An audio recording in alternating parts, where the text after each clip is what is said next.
everybody, welcome back to my channel. My name is Jazz, and today we're going to be talking about the full moon that's happening in the sign of Gemini on December 15th, 2024. This full moon is happening at 23 degrees of Gemini, so if you have anything that is in the mutable signs, so Sagittarius, Gemini, Virgo, Pisces, that falls around 23 degrees, so I would say most strongly 21 to 25 degrees, then this moon is going to be directly impacting you. That's really the difference between a powerful full moon that you're like, I don't understand, that wasn't powerful for me, and a full moon that can be very impactful for your life. It depends on your chart, and you have to look at your whole chart. You have to look at the other transits that are happening and what degrees are happening, because those could be affecting your chart directly. So it really does depend, but generally if you have any major placements in the mutable signs around that degree, then you're going to be feeling it. And today we're going to talk about the astrology of it, we're going to talk about the human design of it, we're going to talk a little bit about the tarot, but once again, all three of those kind of come together to create a very similar story. We're also going to do the Sabian symbol. I've got my books here ready to go for references and for reading a little bit out of on them. So without further ado, let's begin. Let's talk about some of the major transits that are happening during this full moon. About 12 hours later, the ruler of this moon, Mercury, is going to be going direct in the sign of Sagittarius. So that is going to be really interesting when we factor into some of the other things that are happening. But I just want to kind of talk about some of the major transits, and then we'll get into everything a little bit more. So Mercury direct, also the sun and the moon are squaring Neptune in Pisces.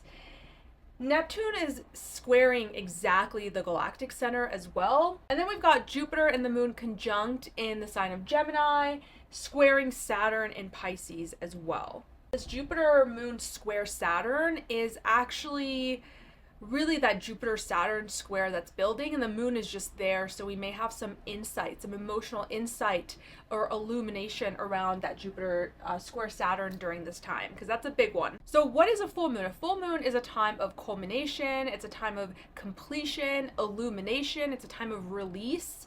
So if we look back to when we had the new moon in Gemini, which was June 6th, 2024, we planted a new seed in the Gemini part of our house, and now is a time when we're most likely to see that come to completion. We're most likely to see some sort of culmination, some sort of tangible result from what we started around 6 months ago. And the reason why it's a release is because now that cycle is waning, and it's going to start again with another new moon next year in Gemini. When we have a full moon, the moon is being completely illuminated, so we are oftentimes being illuminated to something within ourselves, because the moon sign is our emotions, our unconscious.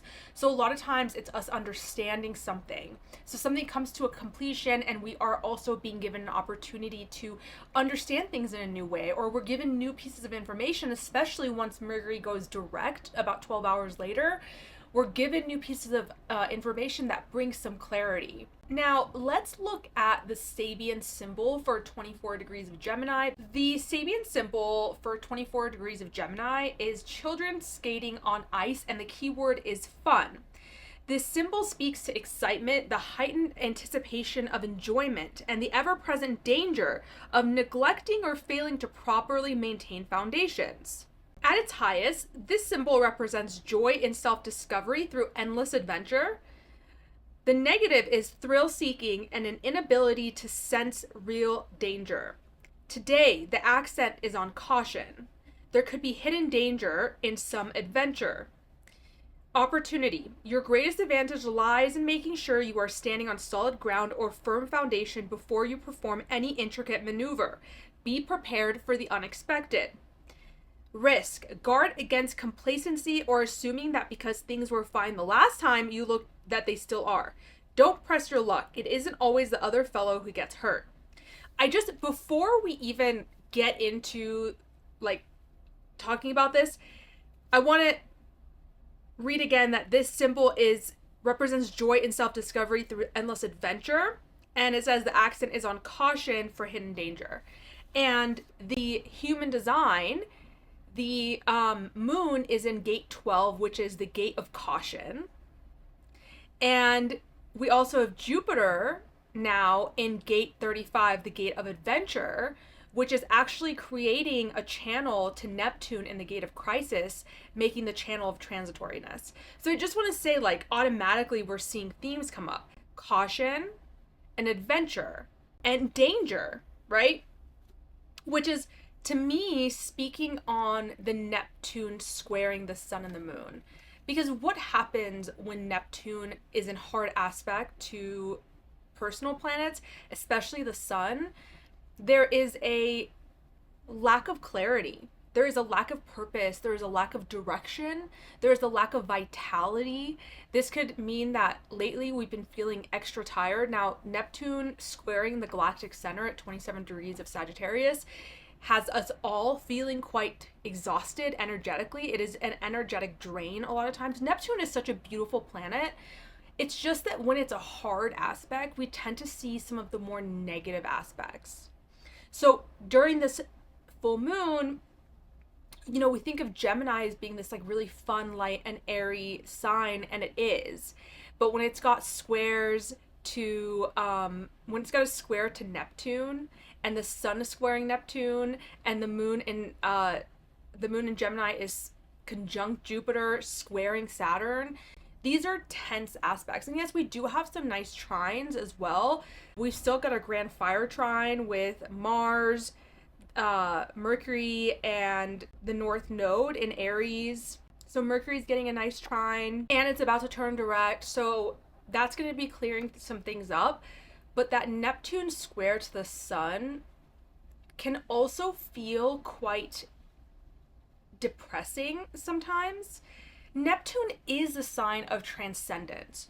So what ultimately Neptune is trying to do is allow us to rid ourselves of the materialistic ideas and ideals that we've held on to that are no longer serving us or that are inhibiting our soul growth. Because Neptune wants us to look to something bigger. And these are higher ideals that deal with unification with spirit and source and the soul. So what's going on is we are experiencing loss, we are experiencing confusion, and that's because Neptune is trying to get us to connect with a higher power, whether that's our soul, which is ultimately connected to a higher power, God, the universe, whatever, your angels, whatever works for you. Neptune is trying to get us to connect to that. And so our materialistic life is not so clear because it's trying to get us to push us towards soul growth. Now, one thing I want to mention while we're on the topic of Neptune that I think is really important is that Neptune has been in gate 36 of the human design chart on and off since May of 2021. This human design gate, like I said before, is the gate of crisis. So it is in the I Ching referred to as darkening of the light. And it often represents kind of like a dark night of the soul. So on a collective level, since May of 2021, but really when it has most intensely been in there, or been in there most of the time, it's been since March of 2022. So from March of 2022 until now, actually until February of 2025, Neptune has been in most of the time in this gate 36 of crisis. Now, this Neptune transit isn't the only reason that many of us have been experiencing some sort of like dark night of the soul. Maybe more than once since 2021, or, you know, like I said, more likely since March of 2022. Ultimately, what this gate asks of us is to do a lot of inner work and to look, we are actually looking for experiences that bring crisis, and a lot of times we're doing this unconsciously, and Neptune is there, right? So Neptune is very watery, it's very elusive, it's not clear usually. So very unconsciously attracting crisis situations that enable us to have some sort of emotional catharsis that pushes us towards emotional growth. So really, a lot of what we've been going through for the last 2.5 years, when it comes to these emotional crises that we've had, is that we have been seeking, we've recognized that something needs to change and that we want to be connected to something greater than just what the material realm offers us. But the way that we've been doing that is through seeking crises. But really, what this has been pushing us towards is looking at our experiences and saying, how do we grow from this? And right now, we've got this whole channel, Gate 35, Gate of Adventure, and Channel 36, Gate of Crisis, being connected. During this full moon, specifically, we are seeing how certain experiences may have led to crises that were necessary for emotional growth. And this is amazing, right? And this is kind of like an illumination that we are understanding maybe some things that we couldn't understand before. We're starting to gain more clarity. And I'm talking about some things that are really deeply rooted, because like I said, this is something that's been years in the process. Some understanding, and for all of us, it's going to be very different. And when we do the all signs, we can explore that a little bit more, but regardless, it's going to feel different because we all have different charts, and it's going to, even if we have the exact same chart, things can be felt and experienced differently based on your perspective or your lens. But this thing, this long-term thing that we've been dealing with that we haven't really been able to figure out, or maybe we figured out some of it, but we haven't really been able to pinpoint like what was the meaning of that. We're going to gain some clarity here. And the thing is that this is happening in the gate 12 of caution, right? So it's more that we are gaining clarity internally, and we don't need to shout it at the rooftops quite yet, because this is a full moon in Gemini, and regardless of how much clarity you're feeling, Neptune is still squaring the sun and the moon, and Mercury is still retrograde until about 12 hours after, and even then it's, so it's stationing direct, which is like when it's at its most powerful is when it stations to go direct or retrograde. So mercurial things are very strong right now. There may be an intense desire to communicate something, to put an idea, belief, or hey guys, I figured this out and I know this is connected to this. But Marie-Louise von France says that it is a dangerous thing to speak. Let me find the quote, actually. Okay, she says, one must not tell people of things they cannot grasp. There are mysteries that cannot be shared with everybody. Some things can be told to no one, and a secret told to a wrong person is destructive and even irresponsible. It reminds me of the beginning of the Kybalion, which says that the lips of wisdom are closed, but to the ears of understanding. Whatever we are being illuminated to during this full moon, if you feel immediately the sense to share it, you may not have a complete understanding of it quite yet. It's more like this illumination is meant for you, and it needs more time to mature. I think that's going to be what that danger is that the Sabian symbol talked about. This could be like you are feeling super energetic or something during this full moon, and you have this illumination and you want to share, or you want to put yourself out there in a way. This full moon gives you courage in some way, and you want to put yourself out there. Not only is Mars retrograde, so having courage and showcasing that outwardly isn't the most ideal right now. It's more about inner courage. So already, we're not wanting to be the ones to put ourselves out there boldly right now. But other than that, this square to Neptune, Neptune can create deception. And a lot of times it's self-deception, but a lot of times it's just not seeing clearly, which is where danger can lie. So you get excited, you want to explain or exclaim something, or you get excited and you want to go off on some adventure and it's kind of like super spontaneous. And because of the current energies, spontaneity is not the best thing right now. Now, if something happens and you have to respond and you can't wait, if you can wait, always wait. Around a full moon, give it a couple of days. I always say give it a couple of days because the energies need to subside. There's a lot of emotions at play here, especially because in the human design chart, we actually have the solar plexus being defined through the transits. So a lot of heightened emotions right now that need time for clarity. And if you jump into something, whether it's speaking or some sort of action, some sort of adventure, because it is, the sun is in Sagittarius and Mercury, the ruler, is in Sagittarius, before you endeavor on this new journey, know that there could be some hidden danger that you can't account for right now.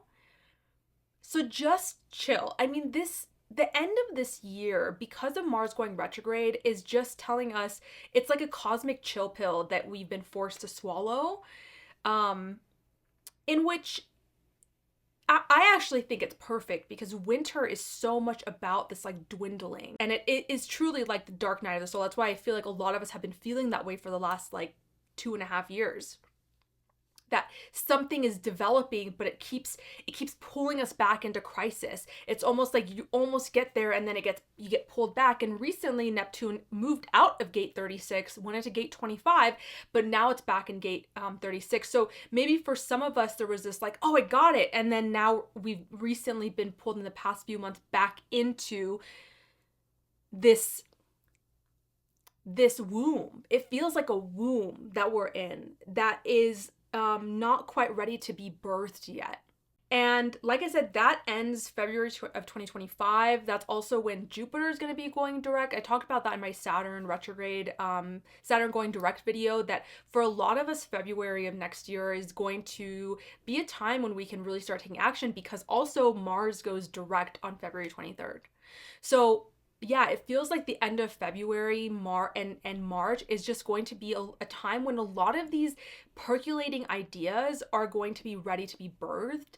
And for some of us, it's going to take a little bit longer. It just really depends on your chart and your journey and what you've done with the available energies. That's a time that I'm really looking at as being really fruitful for a lot of people. So with this full moon, if you are still feeling confusion, knowing that Neptune is now direct, it went direct on December 7th, and Mercury is going to be direct later on after this full moon on the same day, there is a sense of, that's what I'm saying, I feel like there's a sense of like gaining momentum, and I just caution you.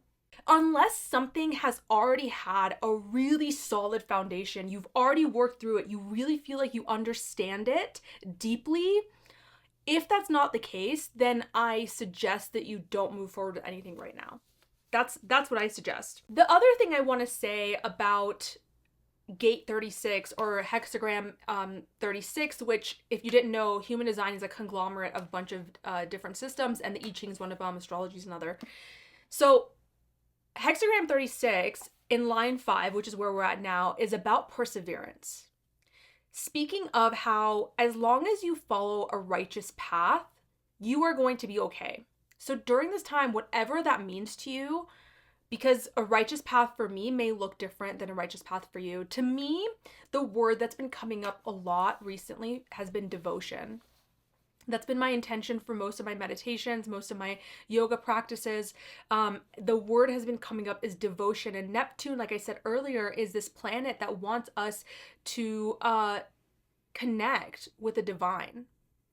And so when we maintain that no matter what's happening in our lives on the material level that we do not understand, if we create a constant tunnel to the divine that we connect to regularly and frequently, and we devote ourselves to that spiritual path, then it can give us this sense of strength and perseverance to get through it. This is a time where we are being asked to really connect to something bigger, because what happens a lot of times when we have a Neptune square is that in the moment we are like kind of confused and lost, and things seem blurry, like there's lack of clarity and understanding, and we're confused.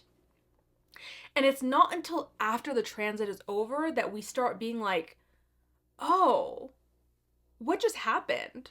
You know, and start kind of understanding and integrating it.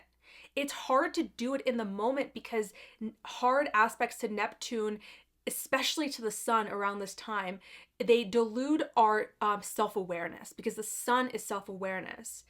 So this is, like, to me, time to take a chill pill. It's hard when you've got planets in Sagittarius, the rulers in Sagittarius going direct, Sun in Gemini. I'm not saying don't have fun, you know, little things here and there. If you want to just be wary of the energies that are happening during this time. And like I said, we got Jupiter square Saturn, which is really working on some deep ideals and learning how to ground them. And we're going to talk about that a little bit later, but that's exact on December 24th. And it's the second one.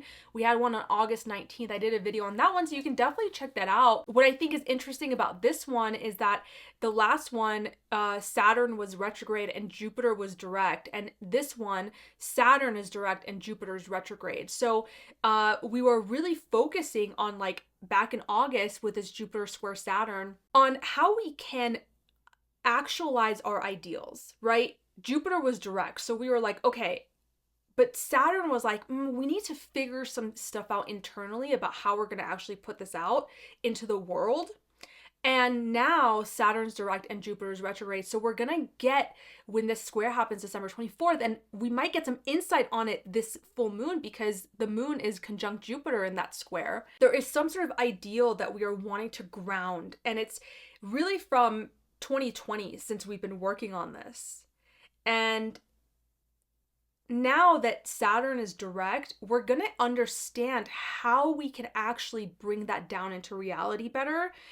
And like I said, it may take until February for us to start actually taking action, but I think that we're getting clarity as time goes on. We're gaining more and more clarity. This full moon is giving us a small piece of the puzzle, and what happens oftentimes when we have had confusion and we gain a small piece of the puzzle, we want to run with it. And because this is happening in the gate of caution, and just like I said, the squares to Neptune, it's saying, not now, not yet. During this time, stay attuned to your soul. In my Mars retrograde video, I talked a lot about the I am statement and how that's what Leo makes me think of. And it's interesting because we also talk about the I am statement of the soul, and how when we are aligned with that I am statement of the soul, we are healthy.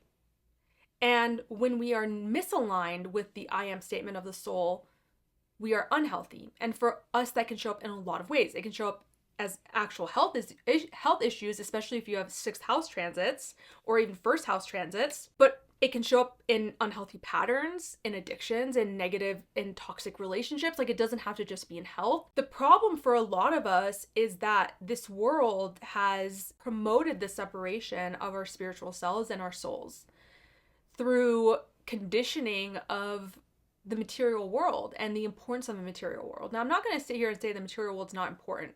We are human. I always say that. Like, I came here for a human experience, and boy, have I had one. I have bumped into everything and, experienced a lot of really crazy things. I have gate 35, so lots of adventure, looking to the gate of 36 of crisis, wanting to bring meaning to everything. So I'm sure a lot of you guys feel the same, that you've experienced a very material life. You've you've bumped into a lot of the Maya. That's a beautiful thing. Like, truly, I feel like that's what we're here to do, is to understand the material realm. But to understand it through this light, this connection that we have to something greater than us, something greater than just this material realm. And so it's interesting because I'm talking and I'm like, man, this is a full moon in Gemini. Like, Gemini's light, it's perceptive, it's airy, it's communicative. And we're talking about all these like heavy, deep things. which, you know, Geminis like to talk about. They just don't like to kind of immerse themselves in it for too long, but they do like to talk about these things. It's still a full moon in Gemini. That part of your chart, there's some sort of culmination. We'll talk about that more in the all signs. It's really about maintaining, like I said, a sense of adventure and openness and curiosity internally, and being open to whatever is happening, responding if necessary, but also really like basking in this time of inner exploration, inner work, inner journeys, inner travel that we're on right now. A lot of times when we're in like a womb-like situation where we feel like we're just sitting there and we're not like, when are we going to explode into the birth?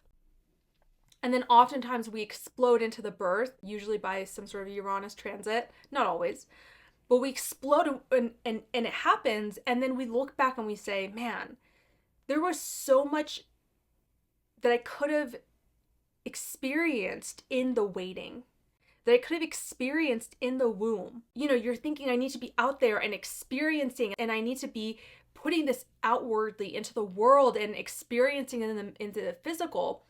And so much of this time, including this full moon and up until the end of this year especially, is about learning to sit and enjoy your inner journey. I learned this at a very young age when I had a major achievement, and it was so empty because I had risked so much of my soul to get there. And everyone looked at me from the outside and they said, wow, you're so successful about it. And I never felt that. I mean, yeah, I was like, I know I did hard work. I know I did a lot to deserve this, but the sacrifice was so much. One last thing, Neptune is very much about sacrifice. So just know that when Neptune squares the sun, there is a sense that something has to fall away if it's not in alignment to that devotion, to the righteous path, to the soul's path. Something may have to be sacrificed. And when we do that with love and compassion. I love myself and I love you enough to release us from the situation. And it doesn't always have to be a person, because it's like, even if it's a situation, even if it's a habit, even if it's a job, it's disengaging in a way that is full of love and compassion. One last thing, I want to talk about the tarot. I got the Queen of Wands and the Nine of Swords reversed. Now, I don't keep reverse cards in my deck. I don't think they're necessary. So when I get it, it makes me feel like it's really necessary. And it makes me feel like we are on kind of extreme ends right now, okay? So first of all, Queen of Wands, very social, very outgoing. This is a very creative and balanced fire energy. This is the feminine of the fire. Now, the Queen of Wands is social, but she's also kind of witchy. She's got a black cat with her in this picture. It's like bringing the feminine and intuition to that fiery energy, which is kind of like what I was talking about earlier. It's like the inner fire, right? And Gemini energy can be very outgoing, not always, but it can be, and wanting to be out in the world. And so maybe for some of you guys that there is some of that, but then having also the Nine of Swords makes me feel like one of two things. Either you are coming out of a really dark period in which you were extremely anxious, worried, depressed even, and now you are recognizing some creativity and lightness, or you are currently experiencing a worsening of the anxiety, fear, anxiousness, depression, and you are not able to access this creativity and this inner fire because of that. No place is wrong or right, but knowledge is important, right? Because if we have an understanding of what's going on and how we're kind of in this womb, maybe we can shift our perspective out of being so depressed, like nothing is going right, nothing is going my way. But when we are in a state of sadness, and we are really because this is a card that can often play into the victimness, into the victimhood. So either we're coming out of that or we're like really sitting in it and it's really intense.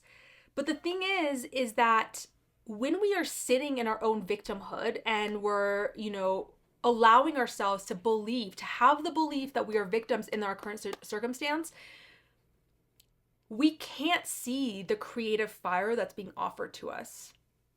It blocks us off from understanding, and it blocks us off from, it narrows our vision and it brings us downward. And so all these new things are trying to come to you, new creative solutions are trying to come to you, but you can't see them because you've created this belief that, oh, I'm sad and my life isn't going the way I want. I'm not where I want to be. And, you know, I have so much fear for the future and I don't know what's going to happen. But that's not a space of openness. And so what we can do is we can relax into, man, this sucks, you know?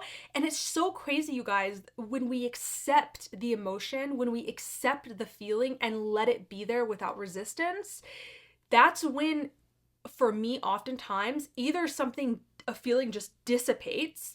I think science said, I'm not so much of a science person, even though I have a doctorate in a science field, but I think science says that emotions, when you allow them to be there, actually only take like 90 seconds to subside, which is crazy because we sit in this fear of like, oh my God, I can't feel that. And we sometimes live that way for years, like, you know, myself included, okay? And in order to just avoid certain feelings that if we were to feel them would just take like 90 seconds of care and attention and awareness. So if we can just accept it, like new creative solutions can come and it can give us access to intuition. Because like I said, right now feels very much, I just keep getting that this is a very internal journey that's happening right now. Even that fire trine that I talked about, North Node, Mars, and Mercury, well, Mars is retrograde. And nodes are always retrograde. And at the time of the full moon, Mercury's retrograde. So all of these things are retrograde. So it's like very much inner work oriented. All right, guys, let me know how it resonates for you guys. Please make sure to like and subscribe, and I will see you guys for the all signs.